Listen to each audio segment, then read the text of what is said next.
bend to left and right, across the lines of straighter, darker trees. I like to think some boy's been swinging them. But swinging doesn't bend them down to stay as ice storms do.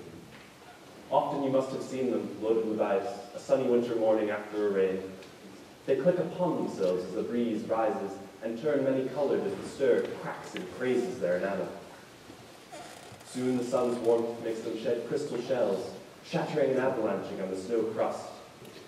Such heaps of broken glass to sweep away, you'd think the inner dome of heaven had fallen.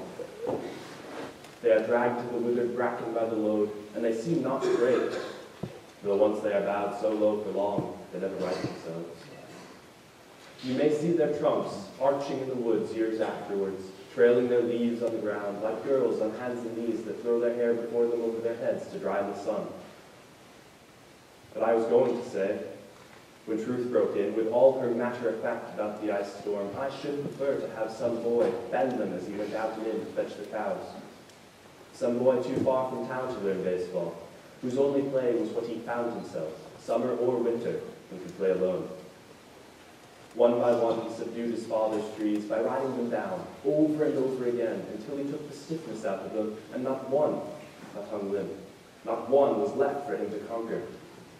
He learned all there was to learn about it, not launching out too soon, and so not carrying the tree away clear to the ground.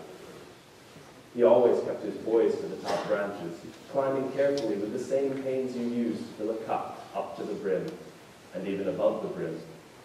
Then he flung outward, feet first with a swish, kicking his way down through the air to the ground.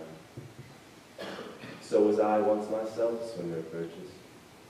And so I dream of going back to be.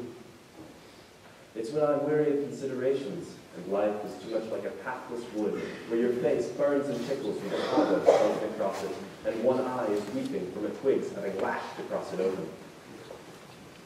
I'd like to get away from it for a while, and then come back to it and begin over.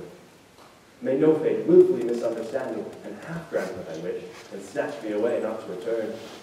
First the right place for love. I don't know where it's likely to go better. I'd like to go by climbing a birch tree, and climb black branches up a snow-white trunk toward heaven, till the tree can bear no more, but dip its top and set me down again.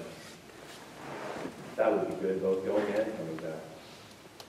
One could do worse and be a swinger of birches.